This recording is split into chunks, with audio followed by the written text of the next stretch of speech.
হয়েছে ভোট গণনার প্রস্তুতি। গোটা বাংলার নজরে এবার সেই বুথ কেন্দ্রগুলির দিকে, স্ট্রং রুমের দিকে তাকিয়ে রয়েছে গোটা ভারতের মানুষ। এবার বাংলায় কি হবে, বাংলা নিয়ে উত্তেজনা গোটা ভারতে। যে যেখানেই থাকুক না কেন পশ্চিমবঙ্গের রেজাল্টের দিকে তাকিয়ে, কারণ মোদী সরকার যে হারে ইনভেস্টমেন্ট করেছে পশ্চিমবঙ্গে, ভারতের আর কোনো রাজ্যে ইলেকশনে এত ইনভেস্টমেন্ট হয়তো করেনি।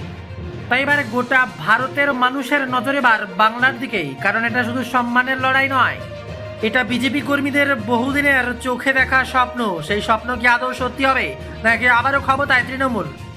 কড়া নজরদারিতে এবার স্ট্রং রুম, কোনোভাবেই একটা চুলোক যেন প্রবেশ করতে না পারে ইভিএমে, তার দিকে কড়া নজর রাখছে তৃণমূল। অপরদিকে আবার বিজেপি কর্মীরা, এমনকি অভিষেক বন্দ্যোপাধ্যায় বলেছেন ভোট গণনার দিন তাড়ানোর জন্য একের পর এক লাঠি ব্যবহার করতে পারে কেন্দ্র বাহিনী, আপনারাও ঝান্ডার সাথে লাঠি রাখবেন।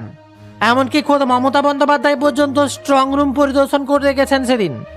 সব মিলিয়ে গোটা বাংলার পরিস্থিতি যে কতটা চাপানুতোর তার বোঝার অপেক্ষা রাখে না।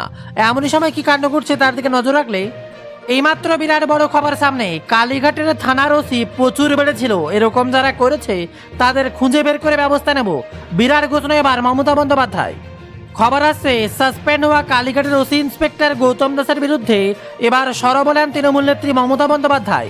বিতর্কিত ছবি পোস্ট করে সাসপেন্ড হওয়ার পর রীতিমতো ক্ষোভ প্রকাশ করেন মমতা।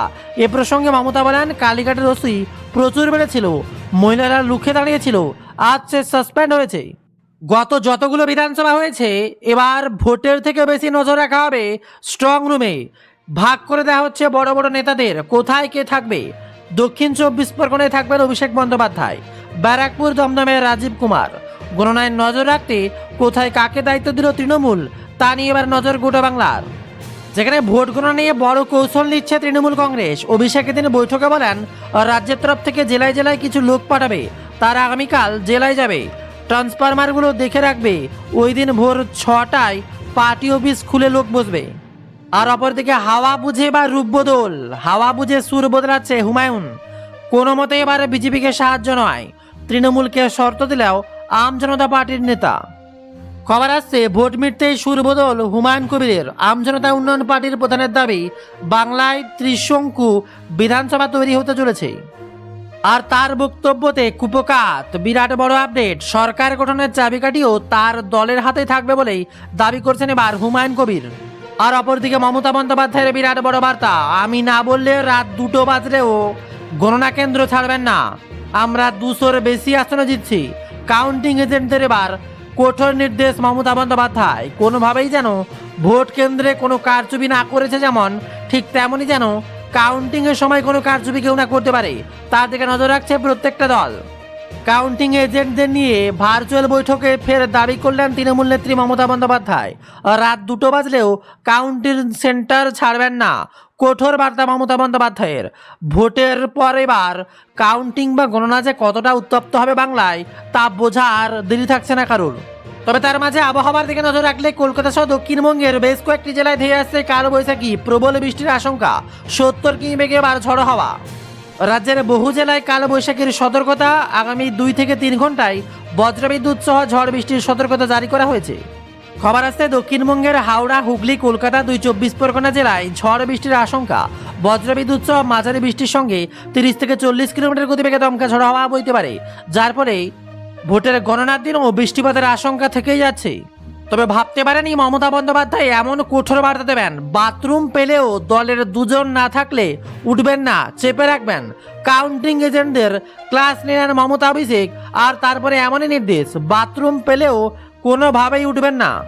শুধু এটাই নয়, অভিষেক জানিয়েছেন গণনা কেন্দ্রে কী কী করণীয় তার নির্দেশিকা সহ একটা ভিডিও আগামীকাল কাউন্টিং এজেন্টদের পাঠিয়ে দেবে দল। সেই ভিডিও দেখে নেওয়ার পরামর্শ দেওয়া হয়েছে অভিষেক বন্দ্যোপাধ্যায়ের তরফ থেকে। আর মমতা বন্দ্যোপাধ্যায় যে কতটা সন্দেহ করছেন বিজেপিকে তার বলার অপেক্ষা রাখছে না, কোনোভাবে একচুল বিশ্বাস করতে পারছেন না এবার ইলেকশন কমিশনকে। খবর আসছে তিনি বলেন, কোনোভাবেই বাইরের খাবার কেউ খাবে না, বাড়ির খাবার নিয়ে গণনা কেন্দ্রে যান। কাউন্টিং এজেন্টদের বড় খবর, জর্দা খেতেও নিষেধ করেন মমতা বন্দ্যোপাধ্যায়। পান, জর্দা, কোনোভাবেই গুটখা খাবেন না, তাতে কেউ কিছু মিশিয়ে দিতে পারে, ভোটে জেতার জন্য তারা যা কিছু করতে পারে। এবার কড়া বার্তা মমতা বন্দ্যোপাধ্যায়, এ হেন পরিস্থিতিতে গোটা দেশের মানুষ যখন বাংলার দিকে তাকিয়ে বাংলার মুখ্যমন্ত্রী মমতা বন্দ্যোপাধ্যায় যেহেন মরিয়া, তা গোটা বাংলার মানুষ যেন চোখে জল নিয়ে আসছে। বাংলাকে বুক দিয়ে আগিয়ে রাখতে যেন তেন প্রকারে প্রস্তুত তিনি। তবে যেমন তৃণমূল কংগ্রেস প্রস্তুত, তেমনই অপরদিকে ইলেকশন কমিশনও ছেড়ে কথা বলছে না। গণনা কেন্দ্রের জন্য এবার কড়া নির্দেশ দিয়েছে কমিশন। গণনায় গাফলাতি হলেই কড়া শাস্তি দিতে হবে। এবার তা নিয়ে মুচলেখা প্রকাশ, যেখানে ভোট গ্রহণের পরে এবার গণনা নিয়েও কড়া পদক্ষেপ করতে চলেছে কমিশন। গণনা কেন্দ্রের ভেতরে বাইরে যারা দায়িত্বে থাকবেন তাদের থেকে নেওয়া মুচলেখা সেই এলাকায় কোনো ভুল বা গাফলাতি হলে দায়িত্ব নিতে হবে কর্মীদের। আর তার সাথেই সেই সঙ্গে গণনা কেন্দ্রের ভেতরে কাউন্টিং অ্যাসিস্ট্যান্ট, কাউন্টিং সুপারভাইজার বা যারা কম্পালসেন করবেন তাদের সবাইকে দিতে হবে মুচলেখা। সেই সঙ্গে বাইরে যারা পুলিশের অধিকারীরা কাজ করবেন তাদেরও একইভাবে দিতে হবে এই লেখা। তবে অভিষেক বন্দ্যোপাধ্যায়ের পর এবার শুভেন্দু অধিকারীর কড়া বার্তা, আমার এক্সিট পোল লাগে না। নন্দীগ্রামে দাঁড়িয়ে শুভেন্দুর প্র্যাকটিক্যাল পোল, বিজেপি আসছে। ভোট গণনার আগেই চূড়ান্ত কনফিডেন্ট এবার শুভেন্দুর। নন্দীগ্রামের মাটি দাঁড়িয়ে তার স্পষ্ট জবানি, আমার এক্সিট পোল লাগে না, প্র্যাকটিক্যাল পোল বলছি, বিজেপি আসছে। বাংলায় দুদফা ভোট শেষ হয়েছে, নির্বিঘ্নে রয়েছে রেকর্ড ভোট গ্রহণ। এবার 4 মের অপেক্ষা, সেদিনই ভাগ্য নির্ধারণ হবে বাংলায় পরিবর্তন নাকি প্রত্যাবর্তন। আর এই উত্তরের দিকে তাকিয়ে শুধু পশ্চিমবঙ্গ নয়, গোটা ভারতের নজরে এবার বিজেপি এবং মমতা বন্দ্যোপাধ্যায়ের দিকে।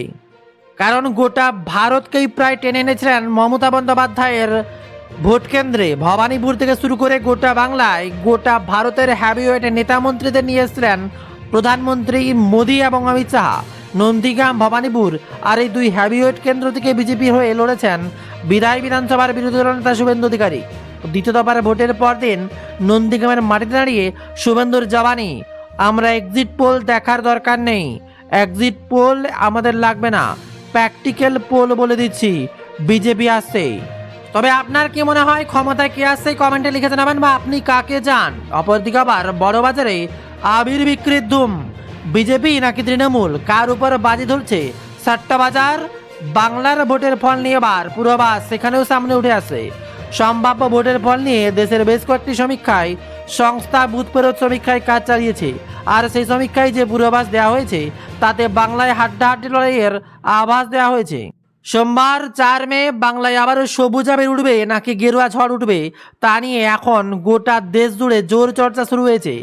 আর তার মাঝেই বুথ ফেরত সমীক্ষা যে পূর্বাভাস দেওয়া হয়েছে তাতে বাংলায় পরিবর্তনের জল্পনা জোরালো হচ্ছে। অপরদিকে আবারও মার্কিন ব্যাটিং বাজার ও বড়বাজারে আবির বিক্রির প্রবণতা দেখেও ভোটের সম্ভাব্য ফল কি হতে পারে তা নিয়ে তুমুল চর্চা শুরু হয়েছে। তবে ক্ষমতায় যে আসুক, আর একবার দেখে নেব কি বলছে সমীক্ষা, যেখানে চাণক্য নীতি কি বলছে, ম্যারিটেজ কি বলছে, পিমার্ক কি বলছে, প্রজাপল কি বলছে, একের পর এক সমীক্ষাগুলো আর একবার আপনাদের সামনে তুলে ধরবো কাকে কে ক্ষমতায় রাখছে। টুডের চাণক্য বলছে 192-এর উপরে পেতে পারে বিজেপি, তৃণমূল 100-র উপরে। ম্যারিটেজ বলছে 150 থেকে 165, অপরদিকে তৃণমূল বলছে 110 ম্যারিটেজ সংস্থা। পিমার্ক বলছে 140 থেকে 160টি আসনে পেতে পারে, আর বিজেপি পেতে পারে এটাই, তৃণমূল পেতে পারে 120 থেকে 140 আসন। প্রজাপল বলছে 150 থেকে 170 আসন পেতে পারে বিজেপি, আর তৃণমূল পেতে পারে 110 থেকে 130।